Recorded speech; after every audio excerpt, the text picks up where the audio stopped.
So here at the Suiattle River, according to BFRO, there's at least one or two credible sightings of Sasquatch here.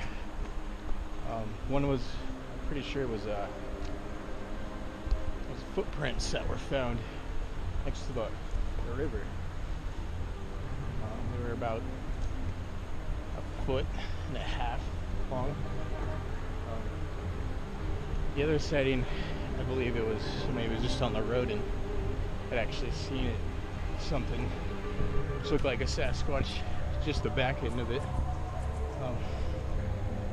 These things are elusive, so sometimes you might just catch the very last glimpse of them.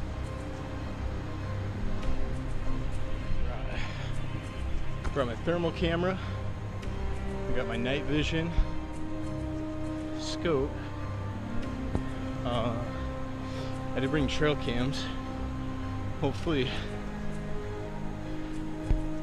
if while I'm camping tonight, something will come around the tent and I'll catch it on video.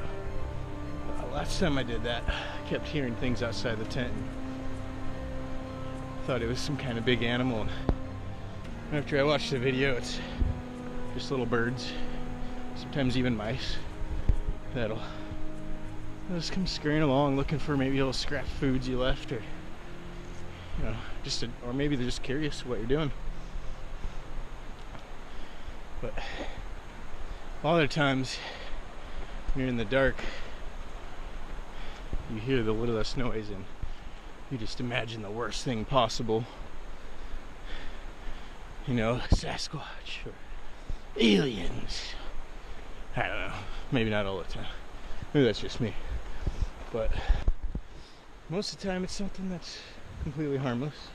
Most of the time.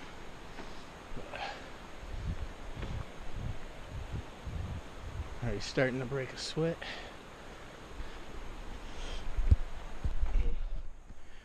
One of the arguments against why Sasquatch couldn't live out here is I don't think there's enough food. But if you know where to look and you know what to eat, there's food everywhere. There are huckleberries. That's always a good source of food. This stuff right here is what I believe is old man's beard, which is another thing that you could eat. There are plenty of rodents, weasels, deer. I don't see why Sasquatch wouldn't be able to hunt a deer. I know there's even pine cones that you could get seeds from, I think almost all year round. Another thing is it could be that the Bigfoot or Sasquatch is nomad and that it never actually stays in one area. It probably travels up and down the mountain ranges. It's almost like it's a Sasquatch highway.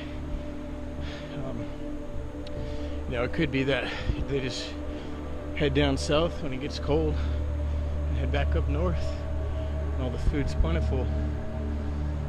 It would make sense. A lot of Sasquatch sightings correlate with places that have more than 2 inches of rain a year. That's why Washington is the highest in the United States for Sasquatch sightings. We get so much rain here. And then Oregon. What's the connection between rain and Sasquatch? I'm not sure. But there's also a connection between black bear sightings and Sasquatch sightings, which could be is a lot of times it's just people mistaking black bears for Sasquatch, because especially if you see the back end of it and just catch a glimpse, a lot of times you're not going to know. Sometimes it's funner to say saw Sasquatch. There's also a correlation between Sasquatch sightings and UFOs, which there's always the argument of people that you have these two schools of thinking when it comes to Bigfoot, or two main schools. be two main schools of thinking, and you know, the main one that most scientists and people prefer to think that it's some kind of offshoot of Gigantopithecus, which was a giant gorilla that actually lived in China, I want to say, which is possible. And there's also the fact that, you know, with the monkey species, or the ape species in general, you know, you got chimpanzees, orangutans, and gorillas. Those are the three subspecies. And then most people believe that modern humans evolved from the chimpanzee line. Well, what if it's possible that something intelligent evolved through the gorilla line and or the orangutan line?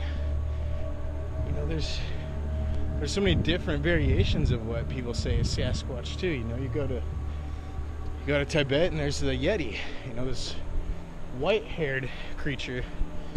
And you go to, you know, Florida and you get the skunk ape, which has been known to have really orange hair like an orangutan. But then you come to North America, you come to Washington or the Pacific Northwest, and you get the Sasquatch with a typical brown hair, more like a gorilla. So maybe they're offshoots of that. I don't know. Well, then that's the typical first class of thinking. And after that, or the next class, is the paranormal one, where they believe that Bigfoot has these paranormal abilities, or it could teleport, it could go invisible. They just think that it's almost a supernatural creature, which I don't know either. I really don't know. Maybe it's possible that there's these other supernatural things that live out here, and there's also Sasquatch, and maybe we're mixing them up.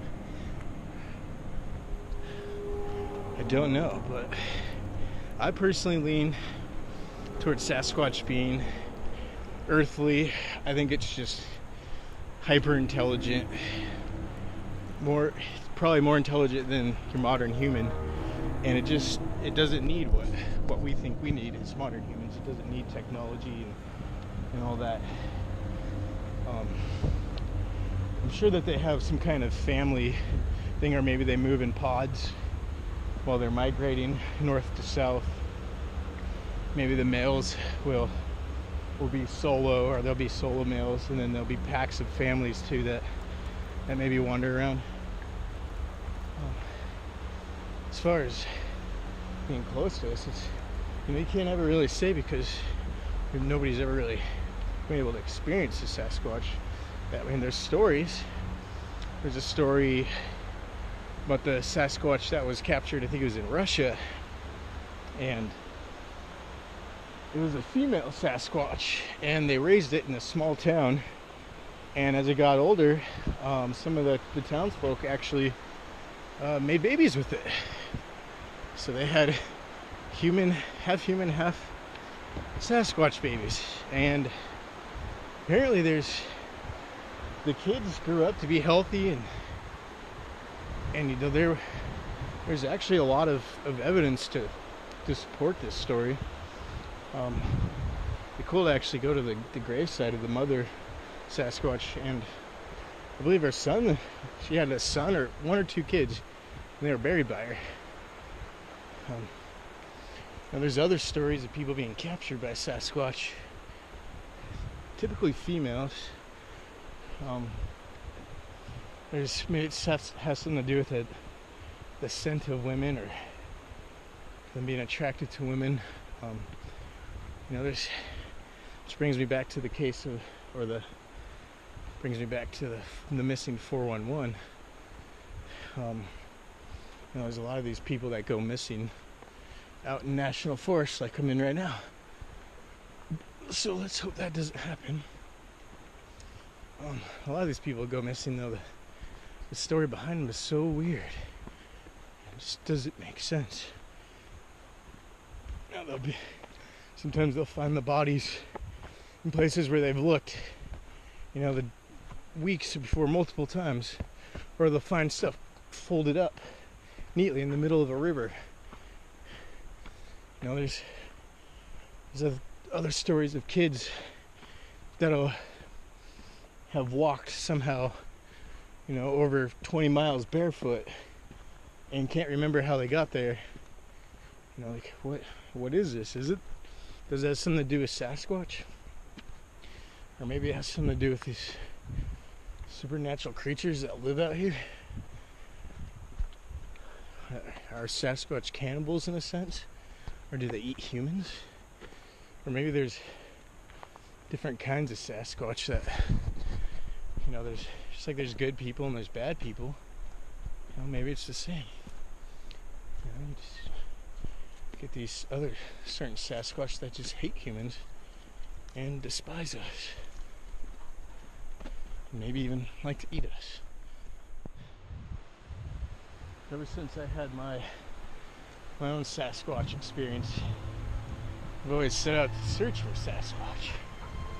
And, well, I'm starting to think that you can't really go out and search for Sasquatch. You just gotta be out here in the woods. It'll come to you. When I had my encounter, we were never looking for Sasquatch. You know, we were just out there being in the woods. You know, most experiences or most people have with Sasquatch, they're never looking for it, they're just out in the woods. You know, it's probably a very small percentage of people, maybe 1%, that actually even might find it. Which, at that point, let's say we get video, or I get video while I'm out here, and I show it to you, and it is a Sasquatch. Will you believe it? Probably not. There's plenty of good video out there right now that very well could be Sasquatch. You know, the Robert or Patterson Gimlin film was probably one of the best Sasquatch films out there, but it's still being debated to this day. You know, there's Todd Standing, who got incredibly good video of what looks like a Sasquatch in the trees, and there's plenty of people out there that are debunking that. Now, at what point will you guys believe it? I hate to say it, but unfortunately, we're gonna need a body. And when I say we need a body, I wouldn't never ever want to shoot one or harm one, but maybe it's possible to find one dead, or maybe even possible to find one a burial site. Maybe they bury their dead. When I was probably about 17, I was on work crew, and we would have to go out in the middle of the woods and help clear out trails. Well, when we were out there, we were near an area out near Deming, Washington, or North Fork, the North Fork River, and he was telling me that him and his brother, well, his brother more specifically, had a ground penetrating radar, and they were out there. They weren't really looking for anything particular, they just wanted to test out their equipment, and they pulled off the road at this one area, in this little wooded area, and it was kind of clear, like there was a decent amount of space with just grass, and so they decided to maybe test out the radar there. They start using their ground penetrating radar, and they find these what looks like bodies of giants under the ground, and they're finding multiple of these things that all almost look the same. They're just really giant looking humanoid figures. So they start digging them up, and as they're digging them up, what they claim happened next is a Sasquatch started chasing them out of there, and they got to their car, And when they got into their car, they said they took off down the road about 50 miles per hour down this gravel road, and the Sasquatch chased them. It was running on all fours, they said. By the time it started, they got up to 50, this thing had gone down to all fours and was just keeping up with them. After that, he told me he would never go back there again. You know, I believe the guy. The look in his face and the fear that he showed, even as he was telling that, I really believed him. But it still makes me wonder if, you know, maybe Sasquatch, they're intelligent enough to bury their dead. You know, maybe that's why we never find bones, you never find a body. But maybe if you have you know what to look for. You know, maybe you go walk right by their grave sites. We don't even know it. You know, a lot of people say, well, why don't we ever find bones or skeletons? And well, if you think about it, you never really find bones of any kind of animal out there. You never find black bear bones, deer bones. It's very rare. You know, why would we find Sasquatch?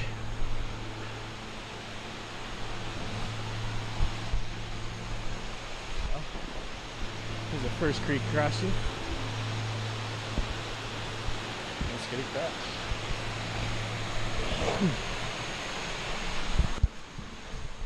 So we've been hiking for about 3 hours now.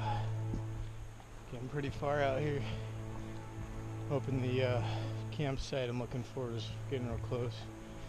I've been out here for a couple years. The last time we were setting up trail cams. That was probably back in 2015, I want to say, or maybe even 14. It's been a while, but hopefully we're getting close. I'll get back to you. All right. Well, we made it. All right, found my camp spot. So we're gonna set our tent up right here in the sand, nice and soft. Got a little fire pit right here. Pretty cool spot.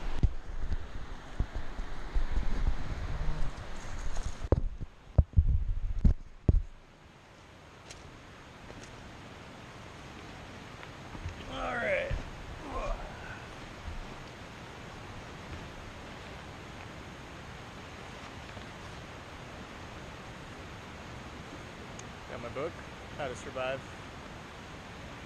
How to Stay Alive in the Woods.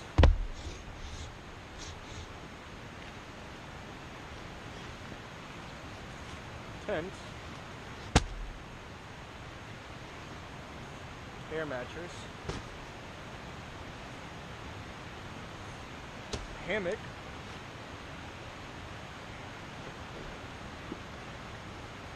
camera equipment, which you should be in,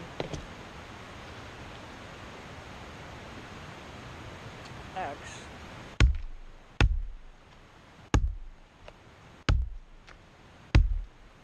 that didn't work. Look at all my electronic equipment, food can,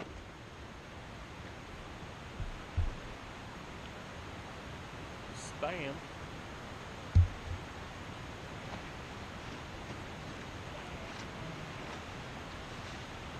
and sleeping bag. That's all the first trip.